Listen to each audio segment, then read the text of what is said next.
Hi guys, good morning, good afternoon, good evening, good night. We are your presenters for today, and we would be talking about the sixth topic of our course, the self. Today's session would go over the essential self, the mind-body problem, and the other theories of the self.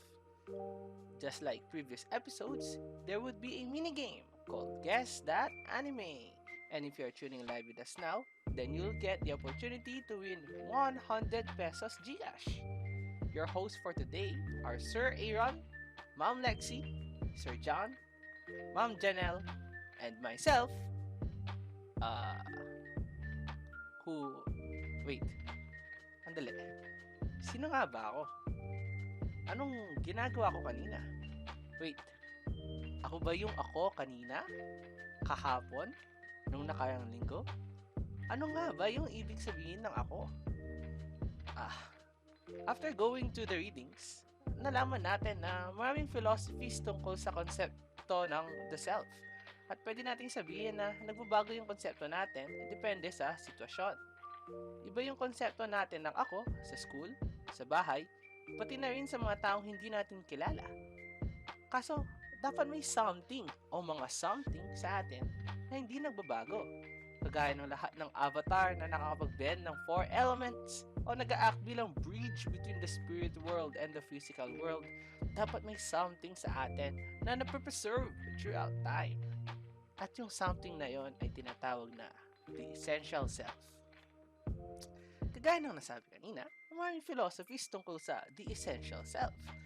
At isa sa mga ito ay yung self as body or the body theory, which states that a person's identity is determined by the physical features of the body.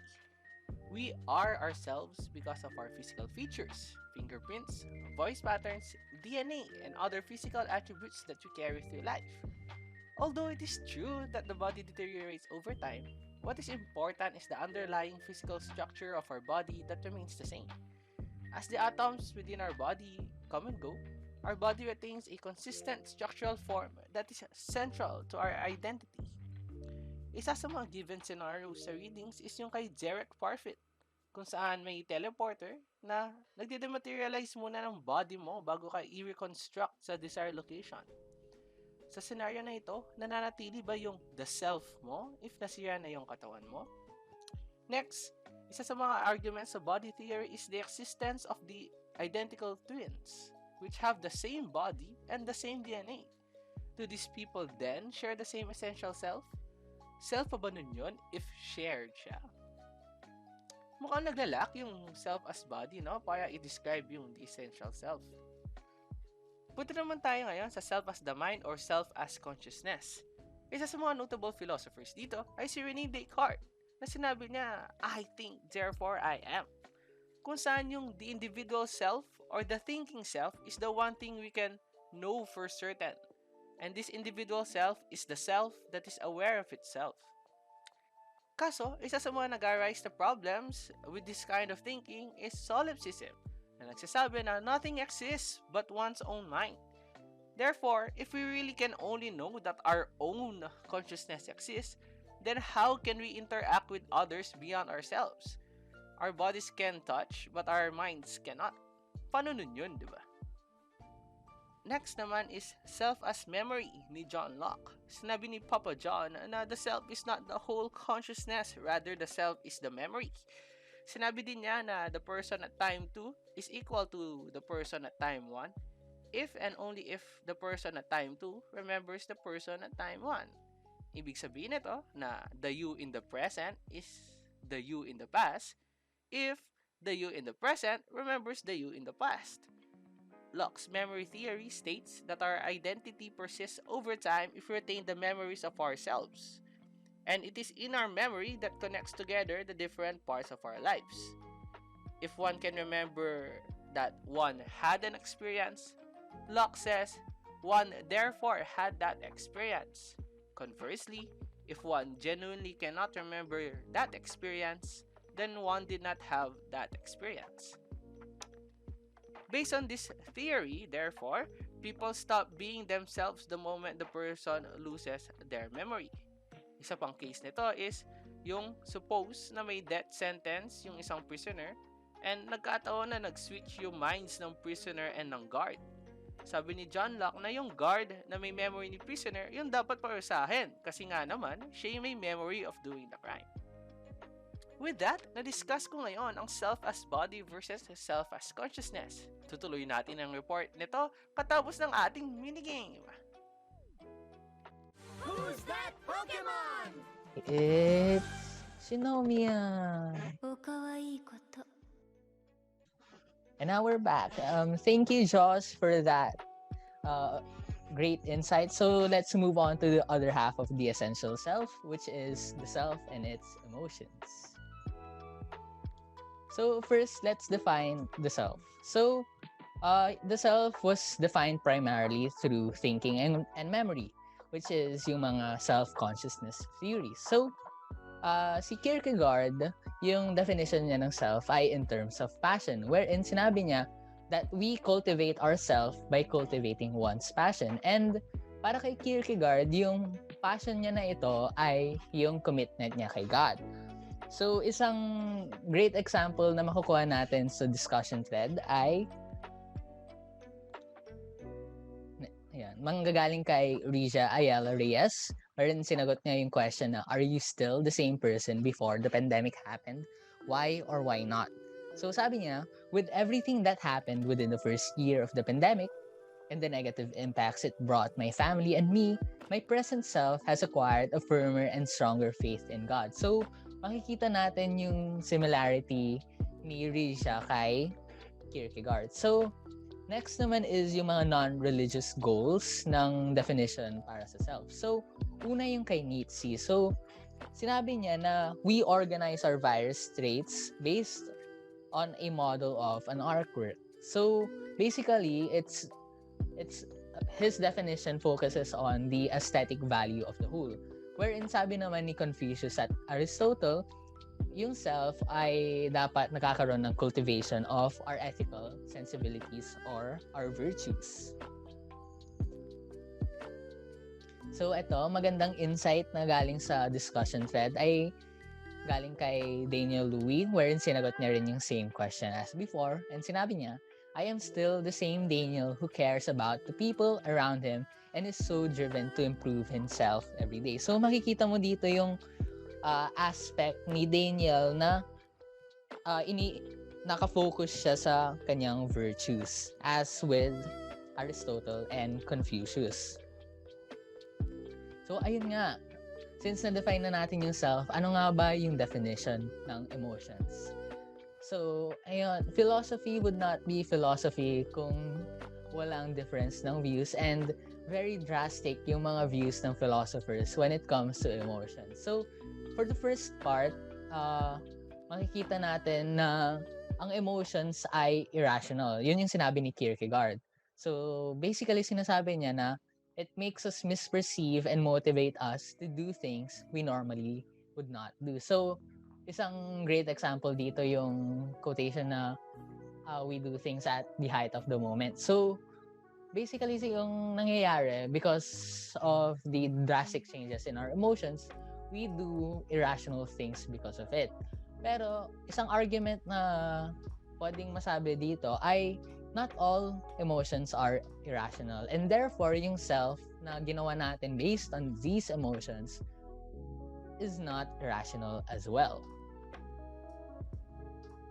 So from Kierkegaard, nagkaroon ng formation ng the passionate self, wherein sinabi niya, it is impossible to exist without passion unless we understand the word exist in the loose sense of a so-called existence. So, para magkaroon ng self, kailangan din magkaroon ng passion, wherein ito yung magdadrive us to achieve the things that we want and build the self that we envision ourselves to be. So, ito yung mga insights ng mga kaklase natin from the discussion thread, wherein they answered the question, are you still the same person before the pandemic happened? Why or why not? So sabi ni Bella Magtibay, the fighting spirit that I had before the pandemic is thankfully still there, and I am currently using that to slowly get back to where I was before. And sabi naman ni Joliana Kagurangan, when I get free time, I like to draw fan art of my current favorite. So, I really appreciate those views from both of them kasi makikita mo talaga yung passion nila, and I know we're in these trying times, but I just want to say for all of us that let us continue to be passionate about the things we have and keep the fire burning, because at the end of the day, malalampasan din natin lahat ng mga problema natin as long as we have the will and the passion to overcome it. So, ayun, punta naman tayo sa isa na namang view sa emotion wherein sinabi naman na yung emotion ay foreign to the self or inferior sa self. So, isang great example nito ay galing sa anime na Classroom of the Elites, wherein yung main protagonist na si Kiyotaka Ayano Koji, sinabi niya na, to me, everyone is just tools. All I care about is winning. So, makikita mo yung detachment ng emotion sa kanya, wherein sa pagkakadetach niya ng emotion, iba na yung perception niya sa mga tao, wherein nakikita na lang nila na tools sila. So, makikita mo sa character ni Ayano Koji na yung self na ginawa niya para sa sarili niya ay void of emotion. So, basically, it's inferior to them. So, ito naman yung mga views ng philosophers when it comes to emotions being foreign to the self. Sabi naman ni Freud, emotions are in the id or it and not in the ego or the I. Whereas sabi naman ni Plato, it is governed by reason. So, basically, yung sinasabi ni Freud, yung emotions, they can threaten the integrity of the self rather than being part of it. So, similar sa nangyari kay Ayano Koji na parang ay more negative yung nabibigay ng emotions when it comes to building the self. Whereas kay Plato naman, nagkaroon siya ng modest view na sinabi niya na yung spirited part ng soul natin ay nag-govern ng reason. So, ayun, meron tayong conciliatory view na manggagaling kay Aristotle, wherein sinabi niya na emotions are part of the good life, right emotions at the right circumstances. So, sinabi niya na emotions are not separate from the self or soul, but rather they are essential constituents to it. So, makikita mo na nagkaroon ng fusion ng mga sinabi ng philosophers na yun, na one of the beauties of philosophy. So, ito insight na galing kay Daniel Raphael Louis, wherein sinagot niya yung question na, do you ever think our thoughts and emotions are just products of brain chemistry and our biology? Maybe it's matter over mind and not mind over matter at the end of the day. So sabi niya, it is therefore important to take note that we, human beings, have limitations and that we are all somehow predetermined by our very unique and complex relationship between our mind and matter. So makikita mo yung interaction between the mind and the matter and the emotions na perfect representation ng sinabi ni Aristotle, wherein yun nga emotions are important parts and constituents of forming the self. So ito naman, nagkakaroon naman tayo ng opposition of emotion and rationality, wherein there is a doubt on the desirability of emotion in the cultivation of the self. So, example nito ay sa anime na Violet Evergarden and yung protagonist niya na si Violet. So, as Violet grew up in the world, nagkaroon siya ng void of emotions. So, makikita mo talaga as she matured yung effects ng pagiging void ng emotions niya and how it changed her view in life. Pero thankfully, as the show went on, Violet eventually got to see a better version of herself wherein nag-i-incorporate na siya ng emotion sa kanyang buhay And talagang makikita mo yung night and day difference ng being void of emotion and being with emotion. So ito naman yung mga views ng philosophers regarding this idea. So sabi naman ni David Hume, reason is and ought to be the slave of the passions. So basically, ina-argue niya yung Platonic view na meron sa era niya na ito, wherein reason should govern the passions. So, siyempre, kinalaban ito ni Nietzsche, and sinabi niya na as if every passion did not contain its quantum of reason. And tinanong niya, are they in fact opposites? So ito ay isang great insight na galing kay Carl Ivan Fajardo, wherein he answered the same question as Daniel before. And sabi niya, and hard evidence proves that our brain chemistry is responsible for our mood and the general state we immerse. So makikita mo nga na may relationship nga yung quantum of reason sa passion, kahit sabihin man ng iba na abstract siya. Pero we'll delve on this topic later on. So, ayun nga, nakita na natin yung first views on what emotion is for the most part. So, from there, makikita natin na yung emotions ay feelings, and feelings are unintelligent and irrational. Or more specifically, they are non-rational or without any intelligence. Pero ayun, na syempre as time went on and nagkaroon ng progress pa, makikita na natin na meron ngang intelligence of emotions. And makikita natin na without emotion, we will have no capability of rational decision making.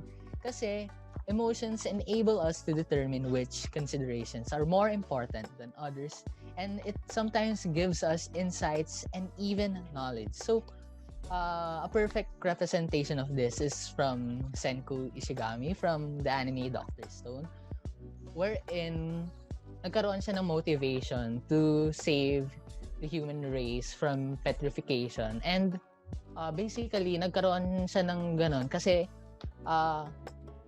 dahil sa emotions niya, na isip niya na it's a rational thing to do to save the human race.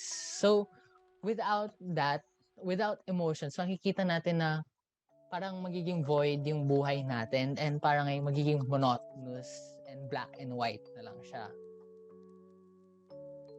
So, ito naman yung mga views and insights ng philosophers regarding the intelligence of emotion. So, sabi ni Blaise Pascal, the heart has its reasons, of which reason knows nothing.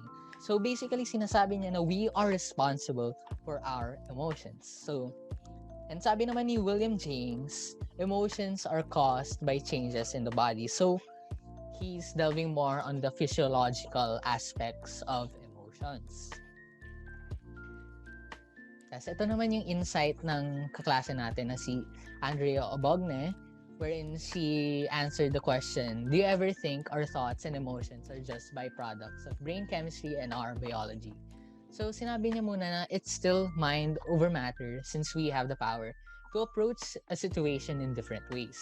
We may not have control over some things, but we can always change the way we think about it. So this is a perfect reflection of what Pascal said, wherein sinabi niya na we are responsible for our emotions. Then, isa na namang insight na galing kay Andrea ay yung they are manifested through physiological changes, verbal and non-verbal expressions, or through our decisions. And ayun, she perfectly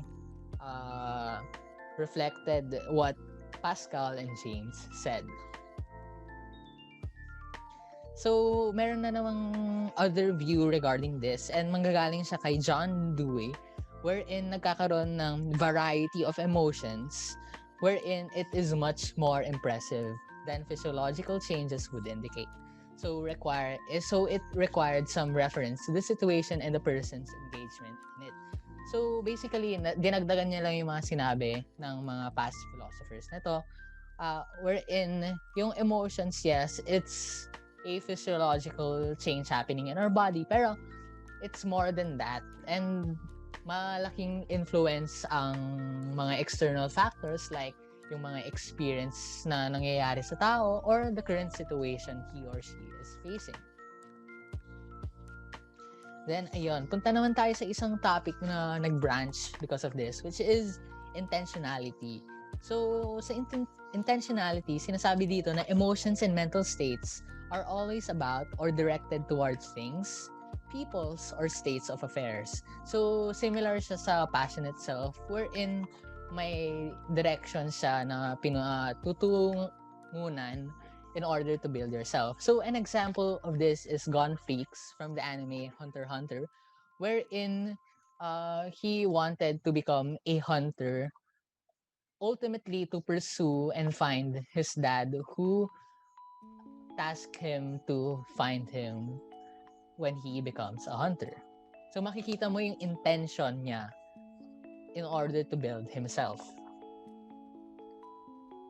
So, ito naman yung insight ni John Paul Sartre, wherein it's a topic about the magic of emotion. So, sinabi niya, emotion is a certain way of apprehending the world.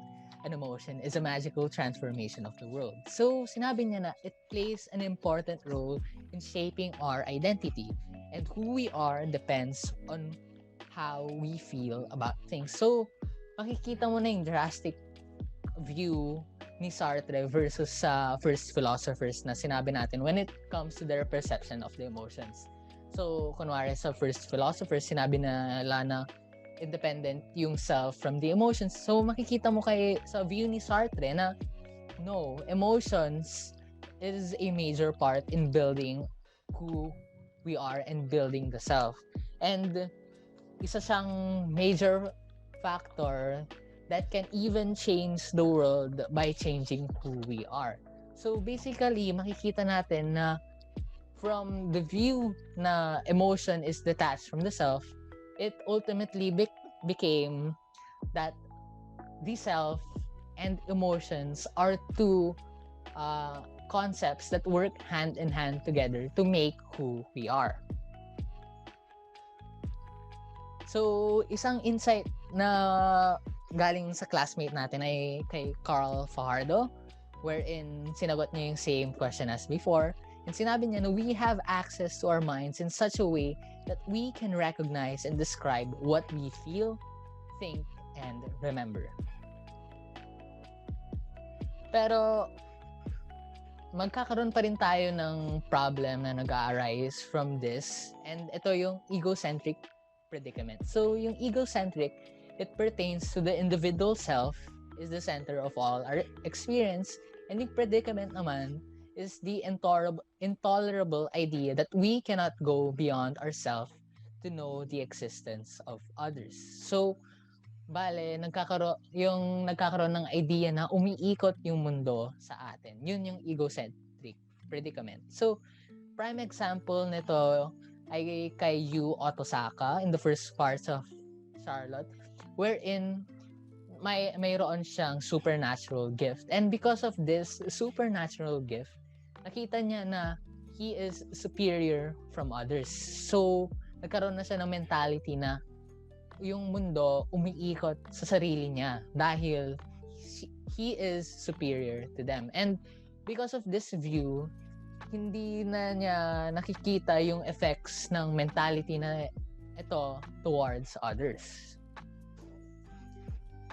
So, yung sabi naman ni John Stuart Mill tungkol dito ay nagdelve siya sa analogy and disanalogy, wherein we know what is going on in other people's mind by analogy. So, pinopoint out yung similarities and nagkakaroon ng conclusions that they may be similar as well. Pero, meron tayong tinatawag na disanalogies wherein these similarities break down. So, example, si Aaron at si Josh nagkaroon ng math exam. So, yun, yung similarity is nagkaroon sila ng math exam. Pwedeng by analogy, since nagtitake sila ng math exam, pwede nating sabihin na uy, magaling si Aaron at Josh sa math. Pero, pwede namang magkaroon tayo ng inconsistencies wherein magkakaroon tayo ng disanalogies.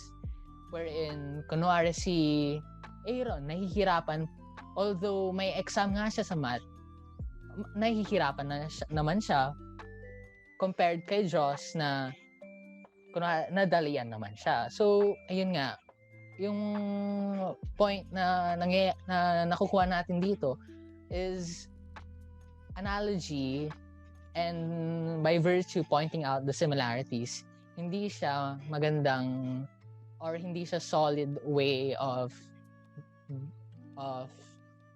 coming up with a conclusion.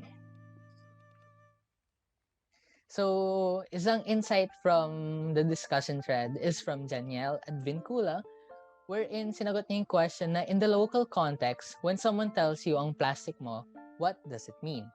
So sabi niya, for me, being plastic is just putting up a facade. It is just showing a different image of ourselves, different from what we believe our true self or what type of character we naturally express ourselves with. So ayun, thank you for tuning in for the first half of The Essential Self, and we will be having a commercial break. Who's that Pokemon? Hello, everybody. Welcome to our commercial break. So, can you guess who's mine from just the image on the left? I'm sensing some difficulty in guessing the character. So, here are some context clues to help you. Firstly, he came from the anime classroom of the elite, and according to some of his classmates from Class D, he's described as timid and seemingly distant in nature. However, in reality, he is a closeted sociopath. His iconic phrase is, "All people are nothing but tools." So, does the character now ring any bells? Yes, it is Kyotaka Yanakoji. 俺はお前を仲間だと思ったことはない。 Later, I'll discuss how he fits in our segment named The Mind and Body. The mind and body problem concerns the extent to which the mind and the body are separate or the same thing. It raises the important question: what is the relationship between the mind and body? Is it connected, separated, interacting, or simultaneous? It all begins with Rene Descartes' question: if the mind and body are separable, what is going on when they are conjoined? He insisted that the mind can exist without the body, since it is possible for the body to exist even without the mind. A great example would be our corpses. It is indeed a tantalizing dilemma that even Rene Descartes himself failed to answer. However, academicians Gottfried Wilhelm von Leibniz and Baruch Spinoza attempted to answer this question. It starts with the premise: if substances cannot interact, then the mind and body do not interact, at least according to Leibniz. On the other hand, Spinoza thinks that the mind and body are not separate entities. Firstly, Leibniz. He argues that the mental and physical events only seem to interact. It's because its interaction was already fixed, and he calls this pre-established harmony. It means that the mind and the body are causally coexisting. Lastly, Spinoza's position on the mind and body are not separate entities would suggest that the two are in fact not distinct but are different. It simply means that they are two different aspects from the same substance, a one continuous substance to be more specific. And with our centuries' technological prowess and momentous advances in science at a given, the terms of the question have somewhat altered. A good example would be is the BMI, or the brain-machine interface, or most known as the brain-computer interface. Despite these, the old questions remain unanswered.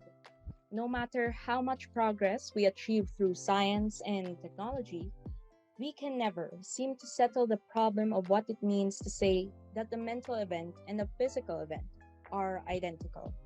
That is why, listed here are the 5 traditional solutions to this traditional problem. The question I said earlier arises only when the mind and body are considered as distinct, based on the premise that the mind and body are fundamentally different in nature. This shows in the first solution, as Descartes posits that the mind and body do in fact interact, arguing that physical events cause mental events and mental events cause physical events.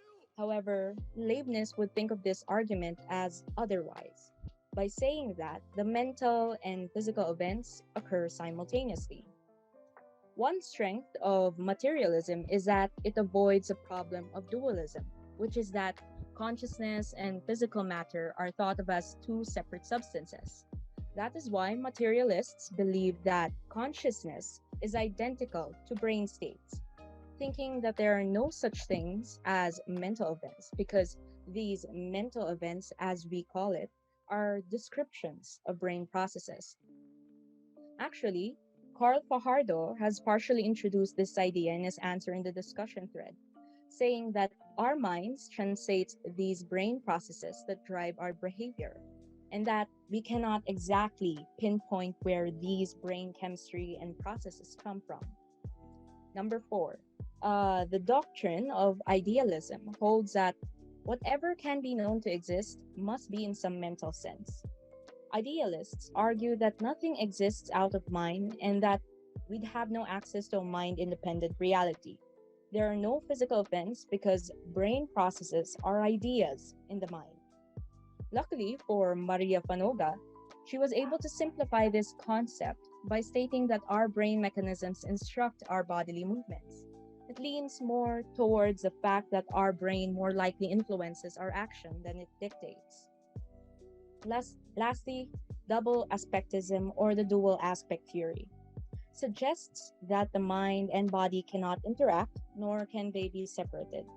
Therefore, mental and physical events are in fact the same.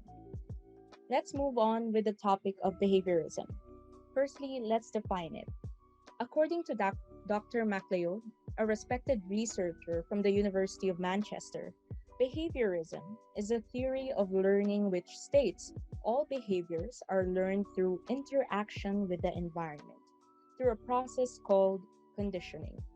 Furthermore, the reading material also relates it as the view that all talk of mental events should be translated into talk about tendencies to behave in certain ways.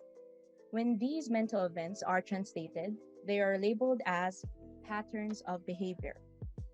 These patterns are most known as belief, desire, anger, and etc. Gilbert Ryle, a British philosopher who is most known for his critique in the Cartesian dualism by Descartes, claims that what we call mental is a pattern or a disposition to behave in certain ways. To name a mental event is actually to make a prediction about a person's behavior. A good example is cited in the reading actually, wherein a man is thirsty so eventually go out of his way to get himself a cup of water. His action was predictable, since his current situation depicts his need for water. This is notably similar with how Pavlov applied this argument onto his conditioned response experiments. Before conditioning, the dog would salivate at the sight of being presented a bowl full of grub. Compared to none, he noticed that the dog's response when ringing the bell was indifference. Pavlov then sounded a bell while presenting food to the dog, thereby stimulating the natural flow of saliva in the dog's mouth. After the procedure was repeated several times, the dog would salivate at the sound of the bell even when no food was presented. The dog's behavior became predictable when its desire for food has been evident and conditioned, therefore concluding that the environment that a certain individual is exposed to will definitely affect their behavior. This is mainly because organisms will adjust themselves to the demands of their environment. John B. Watson, the person who proposed this argument, also said that certain stimuli lead the organisms to make responses. Our experiences before and during the pandemic can be related to this actually. Reina and many others have described their changes as somewhat negative, more leaning towards weight gain, facial breakouts, and the development of mental disorders. Our behavior before and during the pandemic are different because it is how our body and mind cope with the environment we are situated in. This line of reasoning can be applied to the psyche of the main protagonist of the anime Classroom of the Elite, Kyotaka Yonakoji. He is classified as manipulative and calculating. Although he may present himself as timid and aloof, he is perceptive of his surroundings and would use his allocated intel against others. The reason why he became such a high functioning sociopath is because he was raised one. He grew up in an experimental facility where they mentally and emotionally abused children to the brink of exhaustion.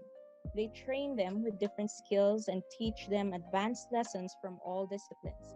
He was conditioned to excel in all aspects of life. The White Room, as they call it, influenced his upbringing that would later show in his teenage years. His outlook in life can be seen in his monologue in the last episode of the anime. All people are nothing but tools. Doesn't matter how it's done, doesn't matter what needs to be sacrificed. In this world, winning is everything. As long as I win in the end, that's all that matters. All right, and now to discuss identity theory, eliminative materialism, and functionalism, I give the spotlight to Jan. Thank you, Lexi, for opening the discussion for the mind body problem. Another theory that will help us understand it further is the identity theory. Identity theory states that mental states and events are identical to particular brain processes, even if seen from two perspectives and described in two different languages. To picture it, I give you Usagi Tsukino, aka Sailor. Usagi-chan is an average student who loves to eat. She's a cute, clumsy anime character that does not take life seriously. On the other hand, we know Sailor Moon as a powerful warrior or Sailor Senshi with her magical costumes and weapons. She fights villains together with other Sailor Guardians. Now, both Usagi and Sailor Moon have different properties and descriptions, but they are still considered the same according to the identity theory. Relating it back to the mind body problem, identity theory states that mental events and brain processes are the same thing. Example ay yung pagiging masaya. For example, pag sinabing masaya ka, mataas yung endorphins and yung dopamine mo. Ayun. So identity theory solves mind body problems but is contested by Leibniz law, which says that they are only identical if they share all the same properties. Now, other theories also suggested na yung words na ginagamit natin to describe neurological events ay hindi entirely fit. This paves way to the discussion of eliminative materialism. Now, eliminative materialism is a view that all talks of mental events should be replaced with talk about neurological events. Psychological concepts such as strong and weak will are eliminated in the discussion of neurological conversation. Example ay yung mga anime protagonist natin powered by power of friendship. Yan. Sabi ng eliminative materialism, it should have a neurological translation. Like, dapat merong chemical substance na nagtitrigger sa utak nila or something. So, dapat may term sa ganong event. Another example ay yung awakened power of the Ackermans. The Ackermans are a group of people na biglang nagiging skilled fighter because of certain instances. Sabi sa Attack on Titan, may trigger mechanism sa utak nila kaya sila naging ganoon. Now, finally, we have functionalism. Functionalism says that mental activity consists of certain functions of the brain which might well be duplicated in non-brain material. It also says that there is nothing necessarily unique about the brain. Example, I see Voltes 5 defending the earth from evil forces. His function is to defend human race, therefore meron siyang mind. Para sa functionalism, function is what counts as having mind, not the material in which the function takes place, such as yung katawan or yung body. Kumbaga, dapat may purpose. An example given by the book ay ang comparison ng brain natin sa mga machinery or hardware.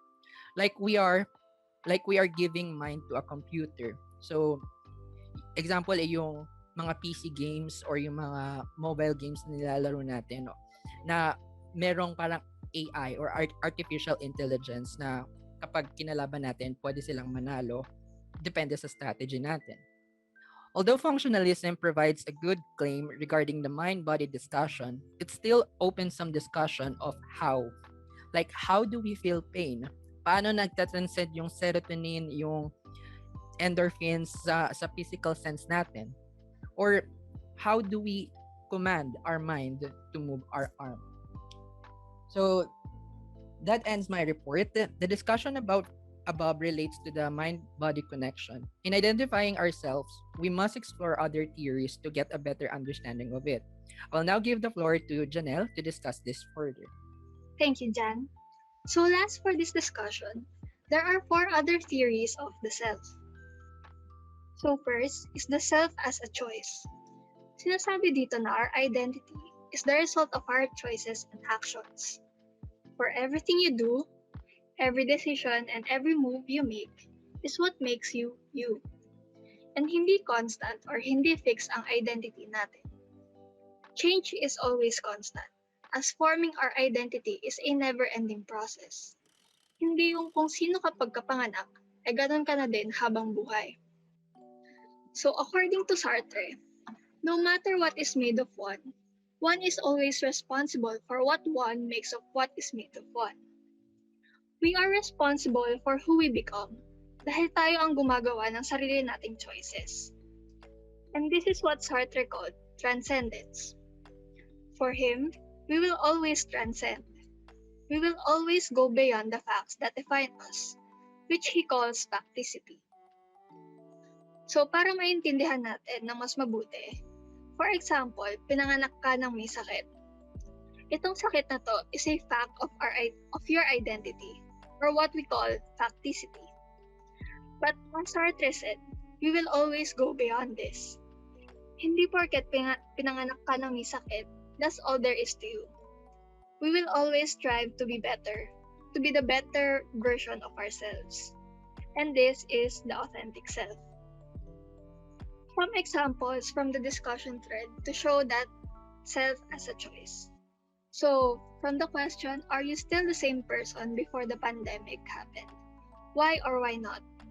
According to Felicity Tumala, it is because I believe that every moment that passes by brings experiences that change us.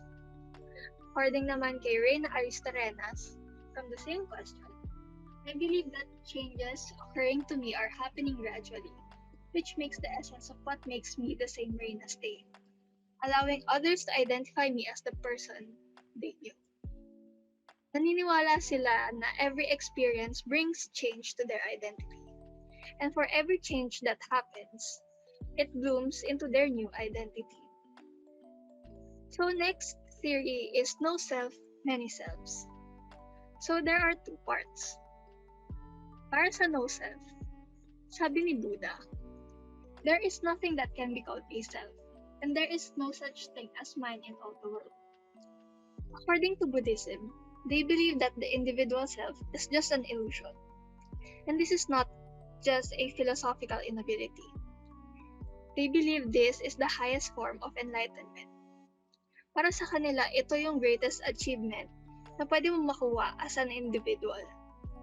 Although according nga sa kanila, individual self is an illusion, ang masasabing real identity natin is when we are united with the universe.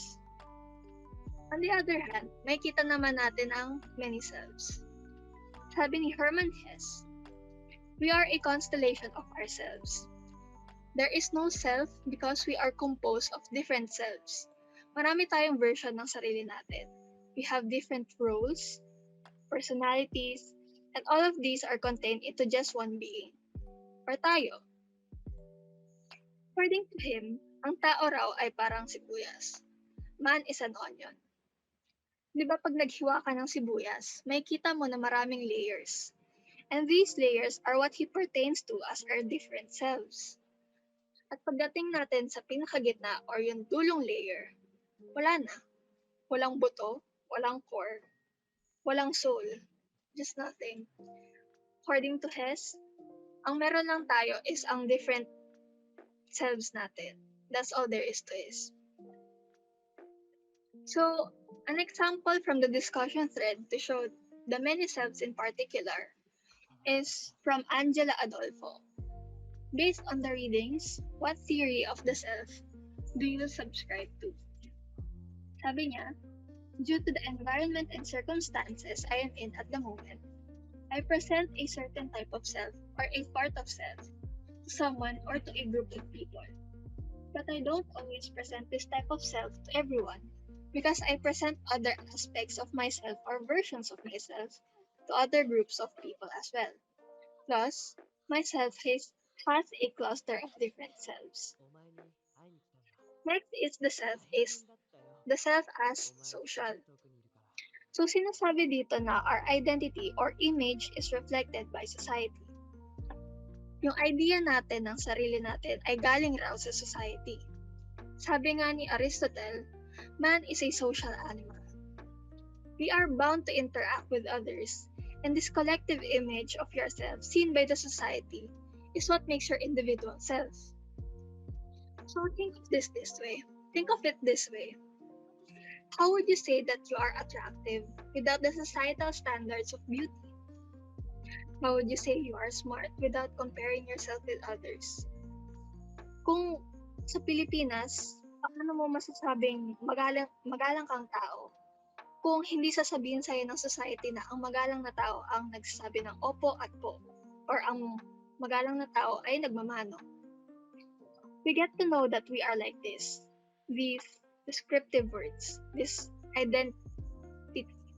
We get to know this identity because society showed us, because society taught us to recognize our own existence. And last is self and relationships.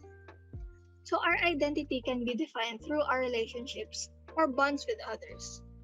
According to Antoine de Saint-Exupéry, man is a network of relationships, and these alone matter to him. From our birth, meron na tayo agad connection with others. Simula pa lang sa pagkapanganak natin, may connection tayo sa nanay natin, sa magulang natin, sa magiging kapatid natin, sa kamag-anak natin. And as we grow up, we would keep on forming bonds and have relationships with others. So merong iba't ibang klase ng relationship, but there are two generalized views of relationships. First is the us versus them view, or it is also sometimes called me versus them. This focuses on the individual party. Ina-emphasize niya yung pagkakaiba ng us or me at sa iba or yung them.